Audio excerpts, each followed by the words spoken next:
jërë ngeen jëf mbokk yi ñuy rafetlu seen ànd ak seen chaîne YouTube dakarmatin.com ñu fas yéene ñëw nag seen émission autour du micro dalal tey Birame Souleye moom mi nekk administrateur parti bi nga xam ne moo di Pastef te xam ngeen ne bu ñu dalalee nitu Pastef xam ngeen lu ko waral mooy coow yi nga xam ne am na ci réew mi Birame ma bàyyi la nga nuyoog sa gars yi ba pare laata ñuy sóobu waxtaan. waaw Pape man yow laa njëkk a nuyool ndax xame ndax aussi taxawaay bi nga am bu dul muy taxawaay boo xam du tey. taxawaayu défendre démocratie xamante nañu ma lay suivre ba jusqu'en 2004 li fa xewoon wax jot nañ ci waxtaan. donc du tey la ñu xam sa combat pour la démocratie ndax sama maam yaa ko fi génne woon. waaw ñu bari mere la woon la ci. te tu n'as jamais changé de posture. suba yi tamit Ousmane Sonko bu faloo teggi yoon nii ngay wëlbati ko jàkkaarloog moom teg ko daan yi nga xamante ni moom la une presse sérieuse bu xam ni le devoir d'information et le droit d'information appartiennent aux citoyens parce que c'est un pouvoir délégué. Absolument ñu taxawee ko taxawaay boobu moo tax d'abord yow lay njëkk a jox nuyoo avant may nuyoo sénégalais yi nga xam ni xam nañu nitu dëgg nga. ba tax na saa yi soo ubbee sa écran saa yi soo ubbee sa micro ñëpp taxaw di la déglu maa ngi leen di nuyu yéen sénégalais yooyu yëpp maa ngi leen di ziar. jërëjëf di leen ñaanal jàmm ak salaam. noonu la ñuy dundee jamono yi situation bi. Sérénité c'est vrai dëgg la que ñi nga xam ne bi dañoo fonk suñu parti dañ ci nekk ay militants ñi nga xam ne bi dañoo naw Ousmane Sonko pour. visage bi nga xamante ne bii moom la jox politique tey. ba ay citoyens yoo xam ni politique musu leen a intéressé ñu mus a jàpp ni politique yëfi samba boy la yëfi wurujkat la yëfi jaxasekat la yëfi sàcckat la. ñooñu ñëpp loolu set ci seen bopp ndax ñu gëm ni am na parti bu ñëw bu wane ni mën nañoo def politique autrement. am nit koo xam ne kii moo nekk porte-étendard projet boobu ay at donc depuis 2014. ñuy gas ay kàmb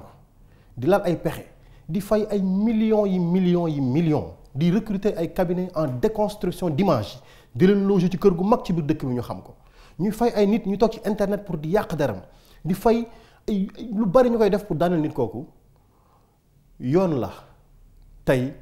bi nga xamante ni bii coow li am na ñooñu am njàqare. mais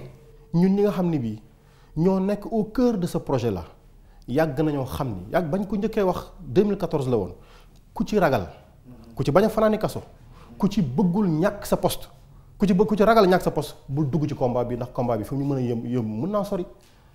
nañ ci taxaw pour xeex ko moo tax on est resté serein parce que lii lépp ñun c'était dans l'ordre de la possibilité parce que tey yaa ngi dégg ay information sur la probabilité que ñu jox Ousmane Sonko loo xam ne bu ko lekkee wala ñu diw ko loo xam ne lii mën na jëlee moom mu ñàkk ba kenam loolu lépp am na ci. mais on est serein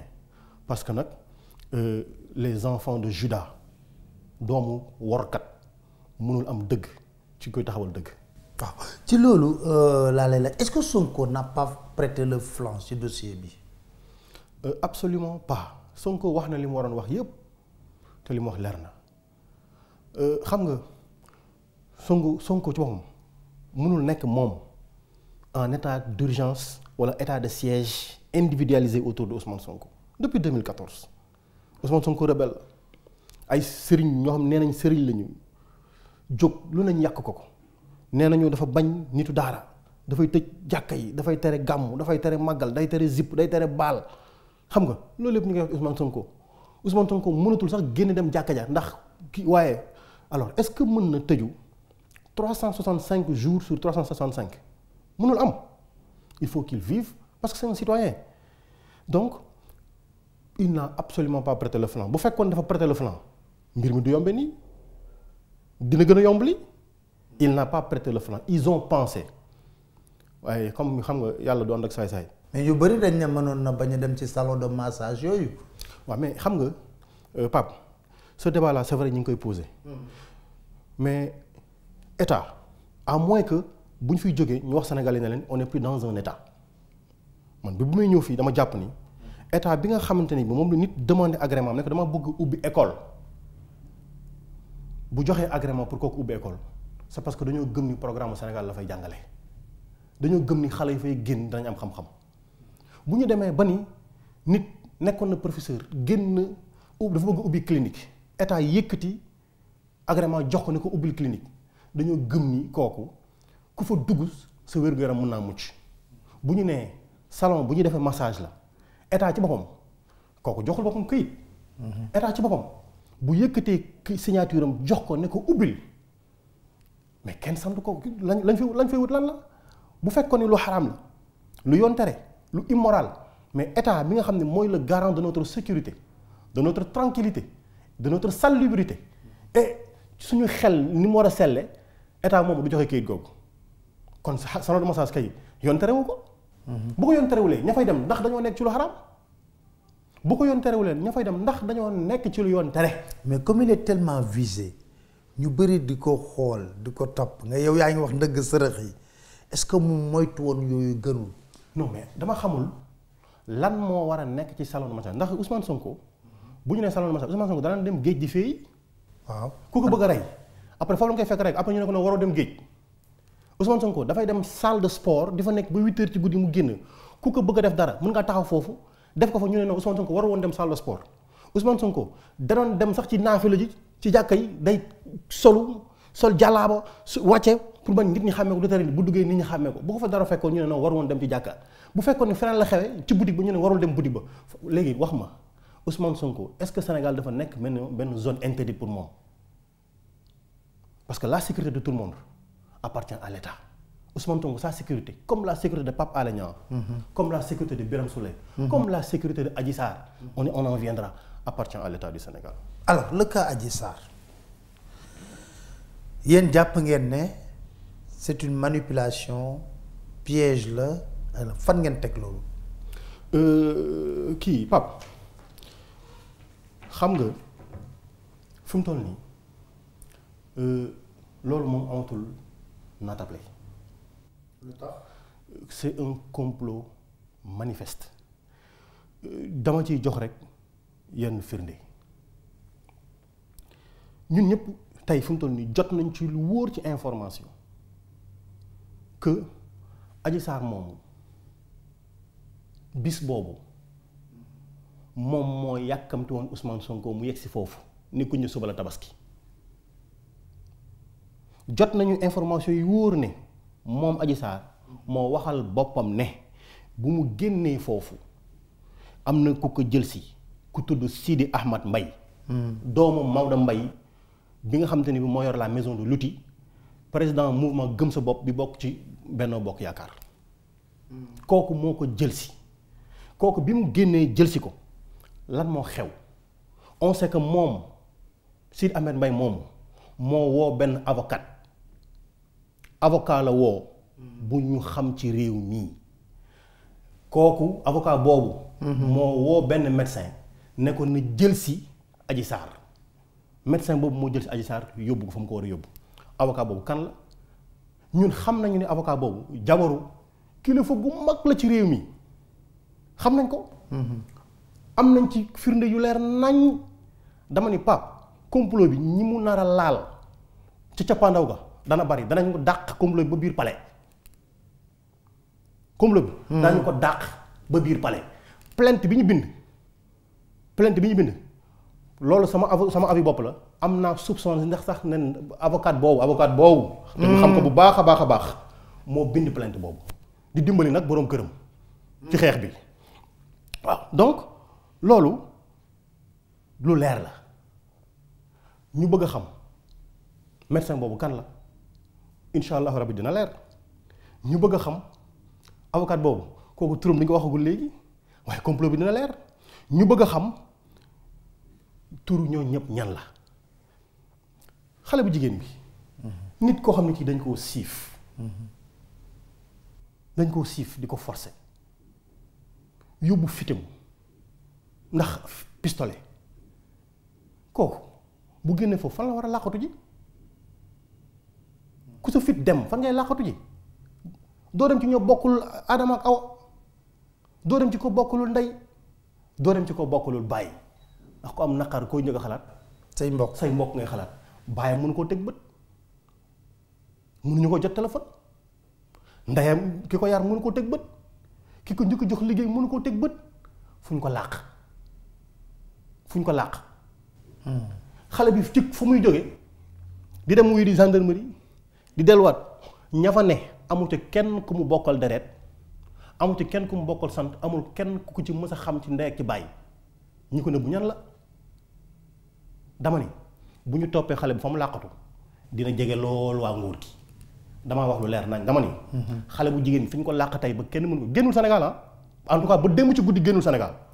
foofu na nag ñun xam nañ ko dañ ko waxagul léegi fañ ko làq buñ ko toppee danañ dem ba ñu ñor nguur ba ci ku nekk ci nguur gi kawe lool turam nag jotagul mais moom ay mbokkam tiit nañu ci bakkanam xale bu jigéen bi tiit nañu ci bakkanam fu mu toll nii li tax ñoom seen doom ñu tudd ko ci mbir mu ne moom nanga moom la dal mu ñoo jot ci moom tey kenn mun ko woo jot ko ñeenti numéro téléphone la am ñeenti numéro téléphone yëpp ñett yi benn wuyu ci benn kese muy wuyu fu mu toll nii boobu kenn ku góor moo ko yor xam naa ni il va tout de suite casser la puce waaye nag xam nga ni moom numéro téléphone du fi réer. mais waaw numéro téléphone du fi réer on va faire les traçages nécessaires. waaw léegi damay dégg ñuy wax ne patron bi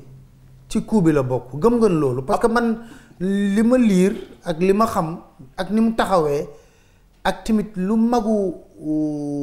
patron bi wax ne liñ ko proposé lépp patron bi lu ma dellu si waat te la ma waxoon ndaxte musuma xamee ñàkk fayda Ousmane Sonko ci loolu foog nga loolu. Pape Ousmane Sonko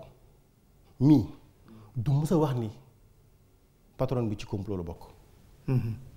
du ko wax mukk ndax lu bari lu ci leer. lu bari lu ci leer tey kooku am fitam am gëm yàllaam wax dëgg. ba ñu bundu xataal ko ci tax ba ñu bundu xataal ko ci mu mënoon cee ñàkk doomam. moom mu jël ci ay risques njabootam jël ci ay risques ndax ku ñàkk sa wéyjur ci kaso.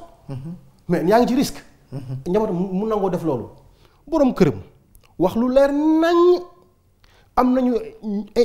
information yu wóor que ni lañ fa wax lépp dafay tegg tuuma ba mu set ci kaw Ousmane Sonko. leeral ñan ñoo ci nekk ci mbir mi waaw kooku day Ousmane Sonko du mës a wax ni ci complot la bokk Birame Souleye mi toog du mës a wax ni ci complot boobu ku ko wax da ngaa tooñ la seule responsabilité que nous on assume mooy soxna sii day soxna su doxal dëgg la soxna sii day soxna su mérité respect la soxna sii day soxna su am fit la ndax ñu bari xam nañ dëgg fi mu toll nii waaye kenn ñemewu koo wax moom mu xam ba fi mu toll nii li dal ci kawam dafa bari. ñi ngi menacé dañ koy plainte ndax salon de massage lan la def agrément la yor di fay impôt un bon citoyen ñooy dañ koy porter plainte mënoon na fee fanaani kaso mënoon na fee ñàkk doomam di son mari menacé sa famille menacé subhanallah kooku bokkul ci complot kooku moo leeral complot bi. kooku seen est-ce que tamit am na beneen risque boo xam ne dañ koy wax ci Ousmane ñu ne est-ce que mënuñu ko toppee insurrection parce que li ma leen di tooñee toujours waa Pastef dama leen di tooñ parce que xam dama leen wax ne yéen doon ay militants ay talibans ngeen parce que engagement bi ngeen am dafa doon est-ce que ragaloo leen ñu toppee ko loolu. mukk Pape loolu mënul am.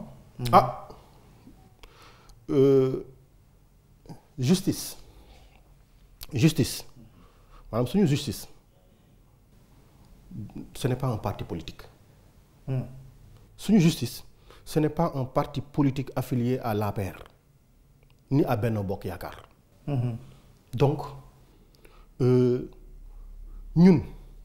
suñu discours yëpp dañ ko bind ci suñuy communiqué di ko wax suba ak ngoon dama ni on demande à nos militants de rester mobilisés on leur demande de résister on leur demande de se battre mais conformément à ce que nous autorise la loi li nga xam ne bi yoon may ñu ko danañ ko jël ba sitaatu ko li nga xam ne bi mooy charte yi nga xam ne Sénégal signé na ko ci respect des droits de l'homme de la démocratie de la défense des accusés maanaam ku nekk présumé innocent kooku moom dañ koy xeex ci lépp lu ñu yoon may laa wax ci Sénégal ak ci bitim réew de Sénégal signé ko ba siitaate ko ba mu jeex léegi nag loolu de Ousmane Sonko loolu la yàgg di wax dafa ni te loolu du moom moo ko njëkk a wax dama lay fàttali ay kàddu Macky Sall parce que tey Macky Sall bu yaakaaree ni moom mën naa génne appel à l'insurrection contre Ousmane Sonko lam fi waxoon 2011 la ko waxoon nous sommes en 2021 prescription bi jotagul on va déposer une plainte contre lui pour appel à l'insurrection moom tamit ndax moo fi ne woon xeex bi contre ñii ça se fera dans la rue moo ko waxoon discours yam tenir woon yëpp appel même à l'armée. waaw moo fi woon armée donc c'est lui qui avait appelé à tout cela loolu mi ngi fi tegee ni yekk bu forox dañ koy génnewaat rek tàngalaat Ousmane Sonko waxul lu gën a fort ndax Ousmane Sonko li mu wax citoyen ce pays là nous appartient à nous tous bu tàkkee amul fenn fu ñu jëm bërki démb leeral nañ ko nee na ñun taaluñu réew ñun xel yi la ñuy taal ubbi bët yi ubbi nopp yi ba ñëpp di xalaatal seen bopp waaw ki nga xam ne bii Ousmane Sonko neew ko ñëwul sama kër ñëw na këram man mbir mi fa la ma fekk bi nit ñi woote naan sànni leen am na ñu taxaw leen bu fi kenn sànni parce que dañoo soupçonné woon ni waa des supposés services d'ordre ñi ngi ci biir nit ñi. comme ils font toujours rek parce que c'est en général les premiers à jeter les pierres pour que ñeneen ñi topp ci ndax ñoo gën a jàng ñoom psychologie des foules loolu nag moom ni seen lii xottee ko noonu la lay di xottee ko appel à l'insurrection bu ñu ko génnee ni seen accusation viol bi ni mu xottee ko ne yu réet noonu la bay di xottee ko. image Sonko yàquwul ci coow li. absolument pas parce que ñun. parce que dañuy wax ne moo fi woote jullite moo fi woote yu bëree bëri ñu tudd ko ci yu mel nii. waaw mais yow Pape maa ngi waxaat encore ne état du Sénégal moom suñu sécurité moom lañu dénk école moom lañu dénk daara dégg nga moom lañu dénk leneen ak leneen moom lañu dénk salon de massage. état du Sénégal moo war a masser nit ñi de da ko mënta def moo tax mu jël nit dénk ko jox ko agrément signé ko ne ko ku am nangam maaseel dégg nga waaw kon ana coow li moom ba mu fay dem expliqué na lépp fa mu jóge facturation nangam ba bi muy mujj fii ci corniche bi di dem facture 300 000 Ousmane Sonko da koo yor. te yor ngeen xaalis waay. ngeen def seen levée de fonds. laal ci lu bari. waaw dama ni xam nga suñu levée de fonds. gars yi ñoo ne da ngeen leen blanchir sax d'ailleurs. waaw may mu ñëw ci levée de fonds bi. xam nga suñu levée de fonds. jëmul ci Ousmane Sonko. Ousmane Sonko n'a jamais rien demandé pour lui. La levée de fonds, c'est pour que le militant à la base tasante ak Ousmane Sonko. C'est pas pour Ousmane Sonko. C'est pour que militant ba nekk Fongolemi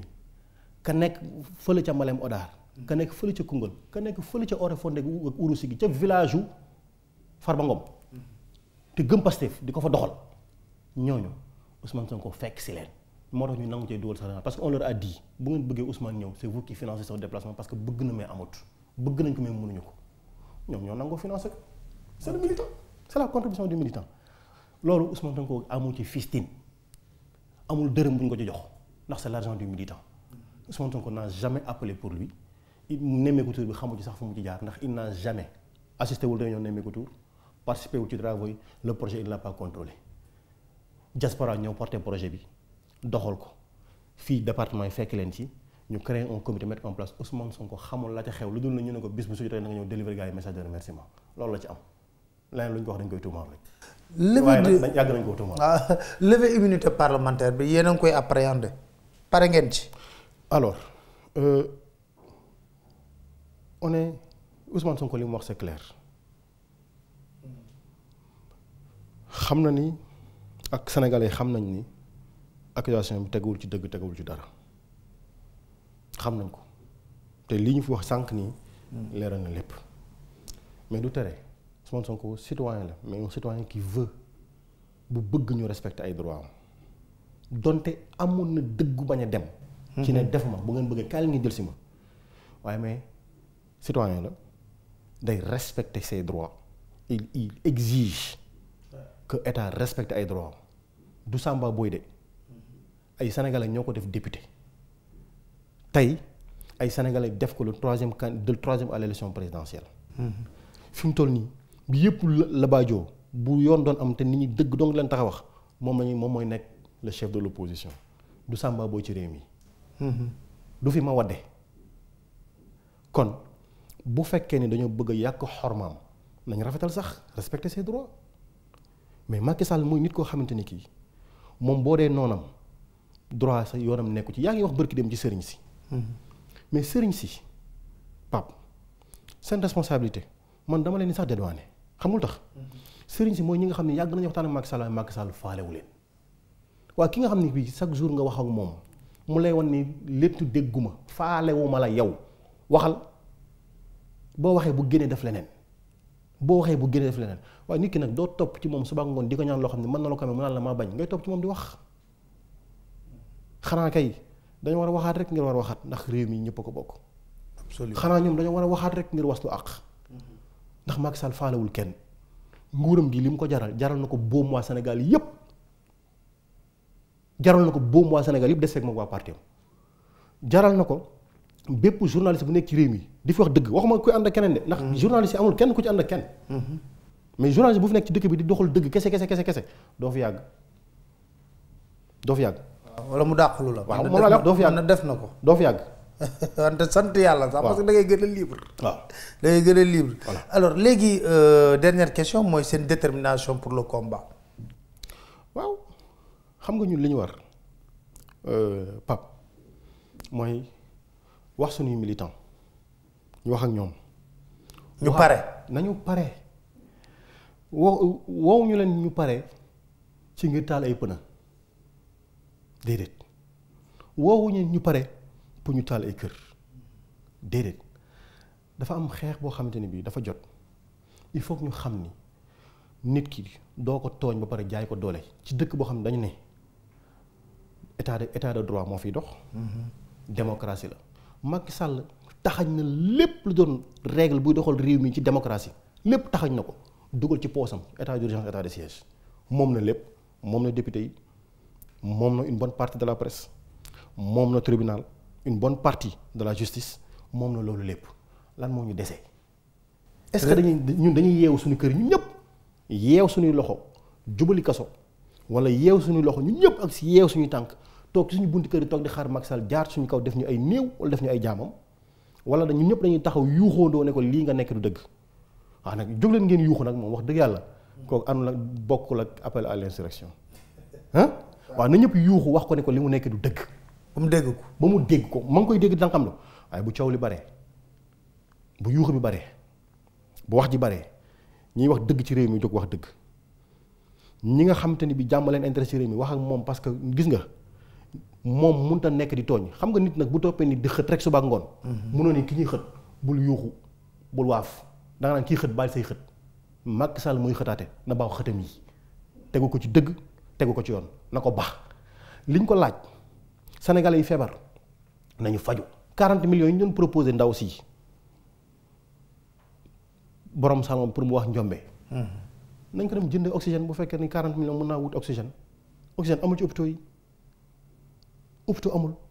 xaalis bi ñuy defee ci manipulation yi carburant bi ñuy taal pour def manipulation yi nañ ko def ci lu faj sénégalais yi nañ ko def ci lu suural sénégalais yi nañ ko def ci lu jox lu jox jeunes yi emploi jeunes yi fa nekkoon keroog bu ñu amoon liggéey. duñ tala dem ci mbedd. jeunes yi fa nekkoon keroog moo ñu nekk ci looce rek ñoom ñoo am jot wax ne ñun suñu dëkk bi dañ koo gëm ku ci nekkoon ci liggéey heure liggéey war laa fekk sa bërëb liggéeykaay xëy na doo fa mën a ñëw. ce sont les victimes du système Macky Sall ñooy wax ni ils en ont assez. Birame Souleye maa ngi lay sant di la gërëm bu baax a baax di fàttali na yow yaay administrateur u parti Pastef di dig daje sa ñëpp ci beneen émission autour du micro ñu waxtaanee réew mi li may wax rek réew mi dafa soxla dal la soxlawul yenn fitna yi génn xët-xët yi te puis combat politique yi nañ ko def de manière loyale bàyyi yenn yoo xam ne daal matu ko tey def ko booy combattre un adversaire politique mu am scrupule am moralité di sant ñëpp di gërëm ñëpp di leen dig daje ci beneen émission autour du micro jërë ngeen jëf.